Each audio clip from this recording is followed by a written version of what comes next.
All friends and student, good morning. आज की classes में आप सभी का स्वागत है। पूर्व वीडियोज में अपन डिफरेंटेशन का अध्ययन कर रहे थे और इसमें लॉगरिथम की सहायता से अवकलज करना तथा अस्पष्ट फलनों का अवकलज करना भी सीख लिया था। आज अपन नए टॉपिक की ओर बढ़ रहे हैं, लेकिन इससे पूर्व एक इम्पोर्टेंट बात आपको बता देना चाहता हूँ कि आप लोग वीडियोज को पूरा नहीं देख रहे हैं। जब तक वीडियो को आप पूरा नहीं देखेंगे आप अवकलन नहीं सीख पाएंगे। अवकलन सीखना है अर्थात मैथमेटिक्स में कुछ करना है तो वीडियो पूरा देखें और उस पर प्रतिक्रिया करें, उस पर आप अभ्यास करें, तभी आप कुछ कर पाएंगे। और पुनः एक बार बता देना चाहता हूँ, यदि परिस्थितियाँ इसी प्रकार से चलती रही तो हो सकता है कि आपका 50% सत्र या पूरा सत्र ही ऑनलाइन भी आपको पढ़ना पड़ सकता है। इसलिए आप लोग ज़्यादा से ज़्यादा पूरा से पूरा वीडियो देख करके और नोटबुक में अभ्यास करें। यदि आपको प्रश्न नहीं आते हैं तो कमेंट्स या मैसेज करके क्वेश्चन संख्या डाल दीजिए। आपको मैं कोशिश करूँगा कि वो प्रश्न भी आपको बताया जा सके। तो अपना नया टॉपिक जिसकी ओर अपन बढ़ रहे हैं वो है प्राचालिक फलनों का अवकलन। प्राचालिक फलन जो कि अंग्रेजी में पैरामेट्रिक फंक्शन कहलाते हैं या परमेट्रिक फंक्शन भी बोल सकते हैं। तो पैरामेट्रिक फंक्शंस इनका अवकलन अपन कैसे करें, लेकिन अवकलन करने से पूर्व अपन ये देखना चाहेंगे कि पैरामेट्रिक फंक्शंस होते क्या हैं, अर्थात इनकी डेफिनेशन क्या होगी, इनको हम कैसे डिफाइन करें। तो डिफाइन करने के लिए देखिए आपके पास दो फलन इस प्रकार से हों कि दोनों के दोनों फलन,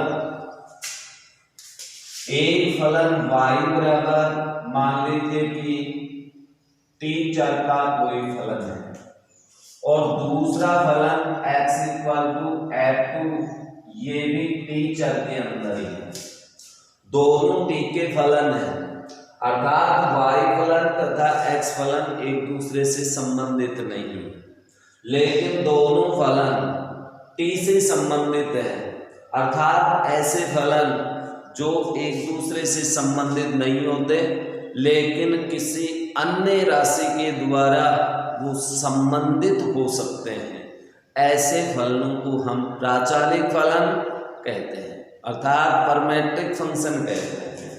तो ये दोनों के दोनों फलन t के साथ संबंधित हैं और इस t के द्वारा x और y में रिलेशन किया जा सकता है, इसे ही हम प्राचालिक फलन कहते हैं।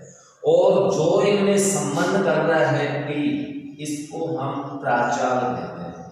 प्राचाल, ये प्राचाल कहलाता है अर्थात इस प्राचाल के द्वारा इन दोनों में रिलेशन बन सकता है, यही प्राचालिक फलन है। अब यदि अपन dy अपॉन dx ज्ञात करें तो dy अपॉन dx, इसके लिए हमें इस सूत्र का प्रयोग करना पड़ेगा कि पहले y वाले फलन का t के सापेक्ष, तो y का t के सापेक्ष करेंगे तो dy अपॉन dt होगा और फिर x वाले का भी t के सापेक्ष अवकलन अर्थात dx अपॉन dt। तो इस प्रकार से dy अपॉन dx अर्थात y का x के सापेक्ष अवकलन इस प्रकार से करें अर्थात दिए गए दोनों फलनों का पहले प्राचाल के सापेक्ष अवकलन करें और प्राचाल के सापेक्ष अवकलन करने के पश्चात इस सूत्र के अंदर मान रखें। यहाँ पर भी प्राचाल है, यदि आपके पास प्राचाल थीटा के रूप में हो, जैसे कुछ फलन ऐसे भी आ जाते हैं कि y equal to sine theta and x equal to sec theta, तो dy अपॉन dx क्या है। तो यहाँ पर अपन देख रहे हैं दोनों के दोनों फलन थीटा चाल से संबंधित है, लेकिन दोनों में आपस में रिलेशन नहीं है, इसलिए यहाँ पर ये थीटा प्राचाल का कार्य करेगा, और जब ये थीटा प्राचाल का कार्य करेगा तो dy अपॉन dx के लिए हमें इस सूत्र का प्रयोग करना पड़ेगा। अर्थात पहले दोनों का थीटा के सापेक्ष अवकलन करके डिवाइड कीजिए, dy upon d theta upon dx upon d theta, इस सूत्र का प्रयोग है। तो इस प्रकार से प्राचाल के सापेक्ष पहले आपको अवकलन करना है, और प्राचाल के सापेक्ष अवकलन करने के पश्चात अपन उनके अंदर dy अपॉन dx को डिफाइन करें। तो अब आगे अपन प्राचालिक फलन अर्थात पैरामीट्रिक जो फंक्शन है इनके डेरिवेटिव देखते हैं। डेरिवेटिव देखने के लिए अपन कुछ एग्जांपल्स लेते हैं, कुछ प्रश्न हल करते हैं। तो आइए देखते हैं एग्जांपल।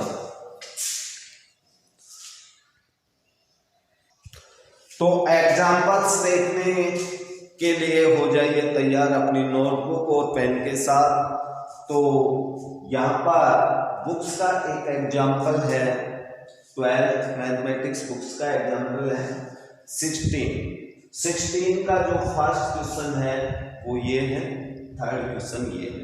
दोनों एग्जांपल्स आपको दिखाई दे रहे हैं बोर्ड के ऊपर कि दोनों के दोनों ये x एक फलन है जो टीचर में है, y भी टीचर में है, इसी तरह से ये भी टीचर के ही दोनों फलन, लेकिन यहाँ पर x और y में सीधा रिलेशन नहीं है।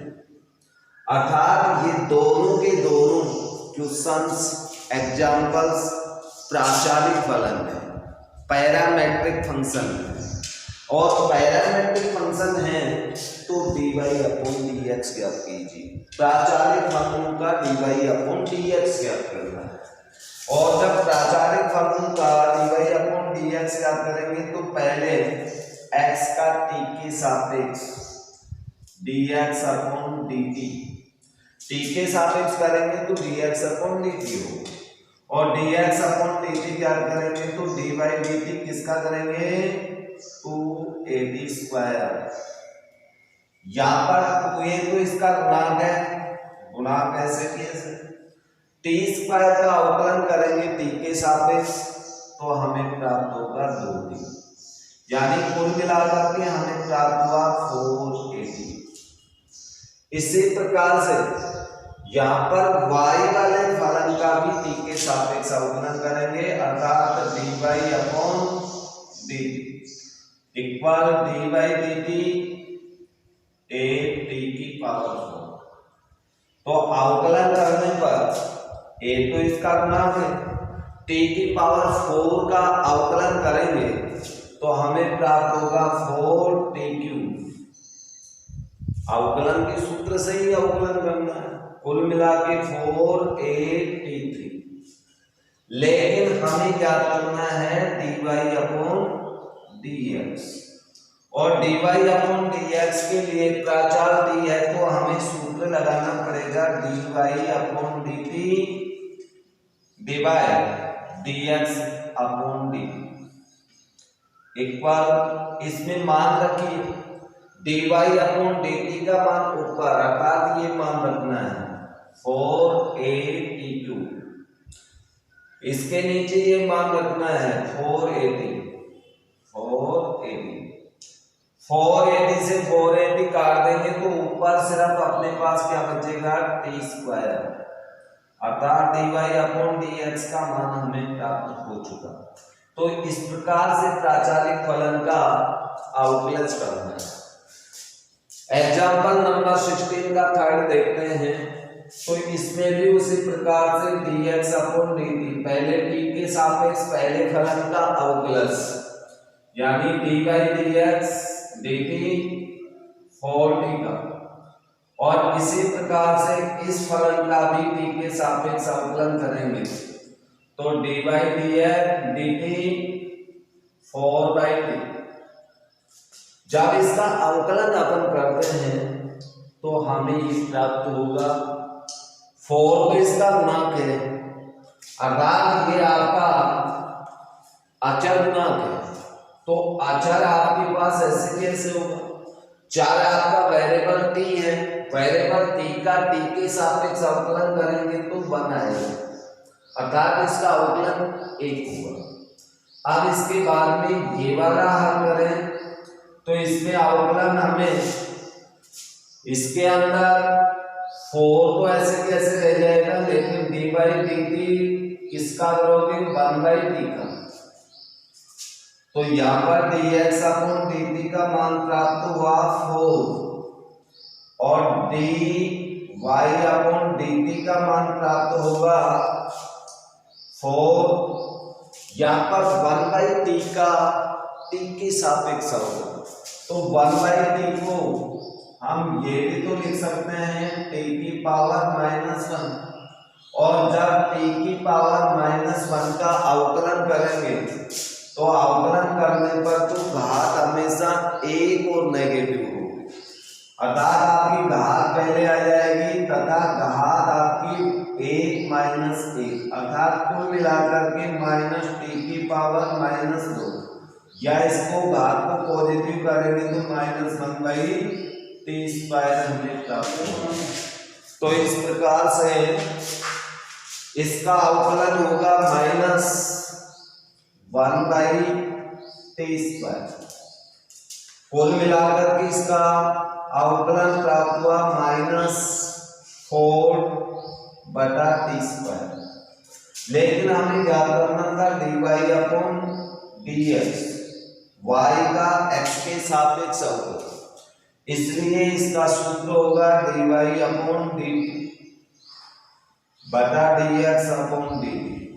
इसमें आप मान रख दीजिए, मान रखेंगे तो dy/dt का मान -4/t², और जब इसका मान रखेंगे तो ये मान है 4। यहाँ पर ऊपर वाली संख्या भिन्न है, नीचे वाले पूर्णांक है, तो ऊपर का हाथ नीचे आगे गुणा होगा, अर्थात -4/4t²। 4 से 4 कैंसिल हो जाएगा और अपने पास आंसर आएगा -1/t²। तो इस प्रकार से प्राचालिक फलनों का अवकलन करते हैं अपन। और एग्जांपल्स देखते हैं। एग्जांपल नंबर 17 का फर्स्ट, दिया हुआ क्वेश्चन एक प्राचालिक फलन है, और प्राचालिक फलन के अंदर हम अवकलन पहले प्राचाल के सापेक्ष करेंगे, तत्पश्चात हम dy/dx करेंगे, यानी y का x के सापेक्ष। xy में सीधा रिलेशन नहीं है तो ये प्राचालिक फलन हुआ।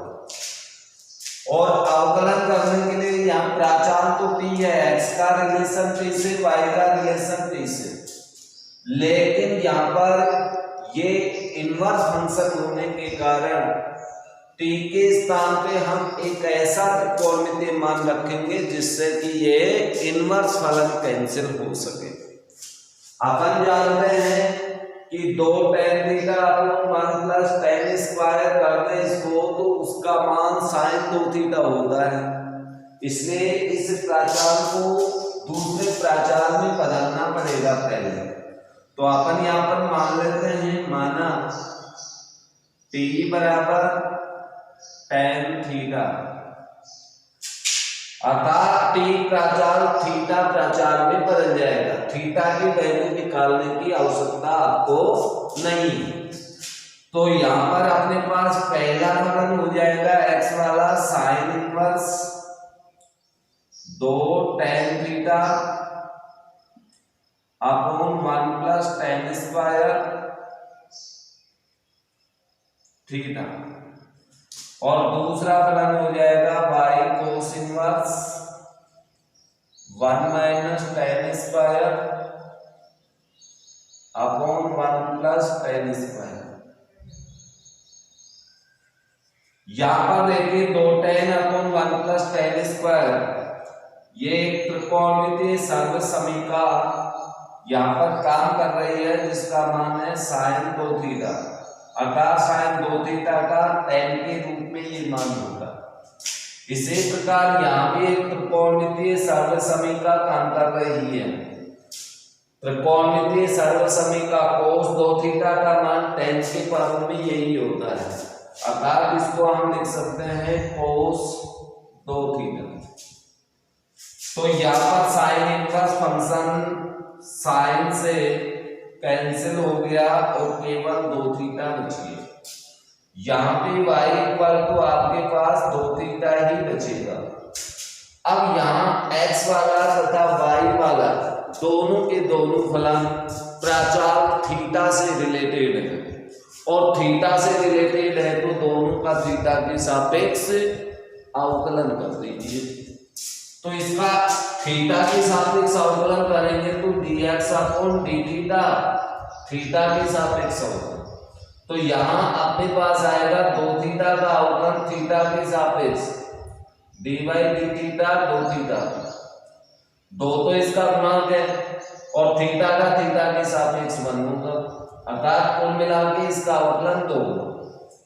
इसी प्रकार dy अपॉन डी थीटा ज्ञात करें, थीटा के सापेक्ष इसका अवकलन करेंगे तो इसका भी अवकलन तो 2 ही होगा, लेकिन हमें क्या करना था dy अपॉन dx, y का x के सापेक्ष अवकलन, और y का x के सापेक्ष अवकलन करेंगे तो प्राचालिक फलन में तो हमें सूत्र डिफाइन करना पड़ेगा d theta upon dx upon d theta. इसमें मान रखिए dy अपॉन d थीटा का मान दो, इसका भी मान दो, कुल मिला के अपने पास आंसर होगा dx dy upon dx equal 1, अर्थात y का x के सापेक्ष अवकलन 1 प्राप्त होगा। बुक्स में नंबर 17 का थर्ड, जो कि एक प्राचालिक फलन है, क्योंकि यहाँ पर x और y का सीधा आपस में रिलेशन नहीं है, x भी थीटा और y भी थीटा वेरिएबल का ही दोनों फलन है, इसलिए यहाँ पर प्राचाल थीटा है, अर्थात थीटा के सापेक्ष पहले अवकलन करना है dx अपॉन डी थीटा। जब थीटा के सापेक्ष अवकलन करेंगे तो यहाँ पर देखिए आपके पास 2 पद, अर्थात 2 फंक्शन एक्सपोनेंशियल फर्स्ट और सेकंड आपका बहुपद ये गुणा में है, तो यहाँ पर गुणन नियम से अवकलन होगा, अर्थात फर्स्ट को अपन छोड़ दे, सेकंड का अवकलन थीटा के सापेक्ष लिखना, x मत लिख देना, थीटा प्लस 1 बाई थीटा, फिर प्लस फर्स्ट सेकंड वाले को छोड़ दिया और फर्स्ट वाले का अवकलन थीटा के सापेक्ष करें। अभी हमने नियम के अनुसार इसको अवकलित रूप में लिखा है, अवकलन अब करेंगे तो a की पावर थीटा इनटू, अब इसका अवकलन करेंगे थीटा के सापेक्ष, तो ये 2 पद योग में हैं तो दोनों का अवकलन योग नियम से होगा। फर्स्ट का अवकलन करेंगे थीटा का तो थीटा का थीटा के सापेक्ष 1 होगा, फिर इसके बाद में 1 अपॉन थीटा का अवकलन करेंगे तो 1 बाई थीटा स्क्वायर होगा।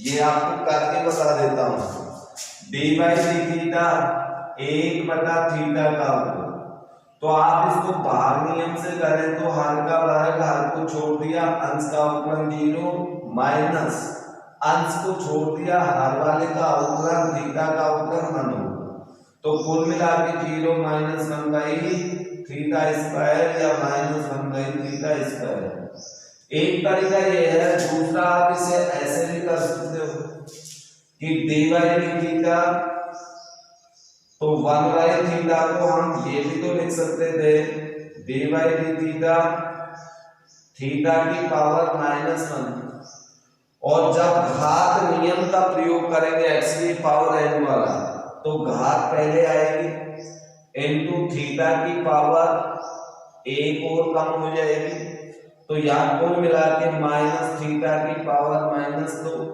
घात को धनात्मक करें तो -1/θ² लिखना पड़ेगा।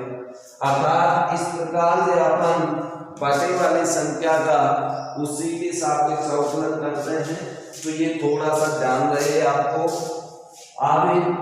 आगे इसको डिफाइन करें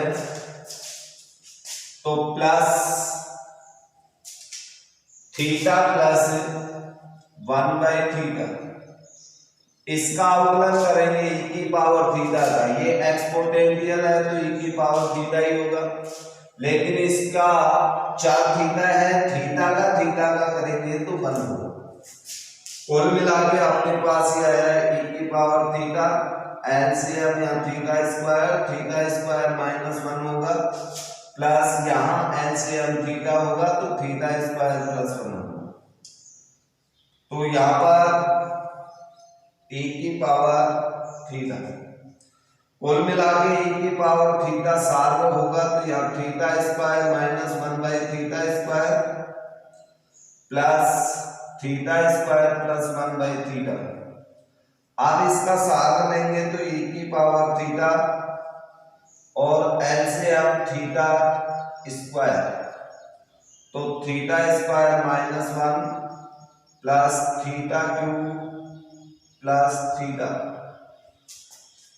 या फिर e की पावर थीटा इनटू ये θ³ का पद, θ² में भी 1 पद और थीटा का भी 1 पद, आचार पद -1 अपॉन θ²। तो इस प्रकार dx/dθ हमें प्राप्त हुआ ये। अब दूसरे फलन का भी है थीटा के सापेक्ष dy/dθ। तो यहाँ भी तो आपके पास दो फलन गुणा में है, तो गुणा नियम से e की पावर -θ को छोड़ दिया। इसका अवकलन करेंगे, थीटा का अवकलन 1 होगा, -1/θ प्लस 1/θ का -1/θ² होता है, तो इसका क्या होगा प्लस 1/θ²। अवकलन हो गया, प्लस आपकी बार इसे छोड़ देंगे, थीटा -1/θ को छोड़ दिया, e की पावर -θ का अवकलन e की पावर -θ ही होगा, लेकिन इसकी घात -θ है तो इसका अवकलन -1 भी होगा। कुल मिला के e की पावर -θ, एलसीएम θ² तो θ² + 1 प्लस यहाँ पर एलसीएम थीटा होगा तो ये θ² - 1, और ये आपका हो गया -1 को इससे गुणा किया माइनस e की पावर -θ। कुल मिला के e की पावर -θ सार ले लिया तो θ² + 1/θ² माइनस θ² - 1 अपॉन थीटा, ये माइनस से मल्टीप्लाई होगा तो e की पावर -θ। अब एलसीएम लेंगे तो θ² + 1 माइनस θ³ माइनस प्लस थीटा। कुल मिला के e की पावर -θ इनटू -θ³ प्लस में θ² प्लस में थीटा प्लस में 1 अपॉन θ², ये हमें dy/dθ प्राप्त हुआ। लेकिन याद करना था dy/dx, तो dy/dx सूत्र की सहायता से dy/dx बराबर प्राचालिक फलन में dy/dθ dx/dθ, इसमें आप मान रख दीजिए, मान रखेंगे dy/dθ का e की power -θ into -θ³ plus θ² plus theta plus 1 upon θ²। और dy upon D theta e की power theta into theta cube plus theta square theta -1 upon theta square से थीटा स्क्वायर कैंसिल हो गया, शेष अपने पास e की पावर माइनस थीटा, माइनस चिन्ह कॉमन ले तो ये माइनस बाहर हो जाएगा, लेकिन अंदर के सारे चिन्ह बदल जाएंगे, ये माइनस का, ये भी माइनस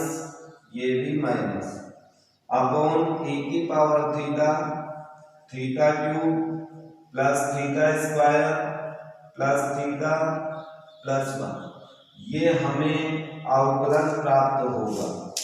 तो इस प्रकार से प्राचालिक फलनों के अवकलन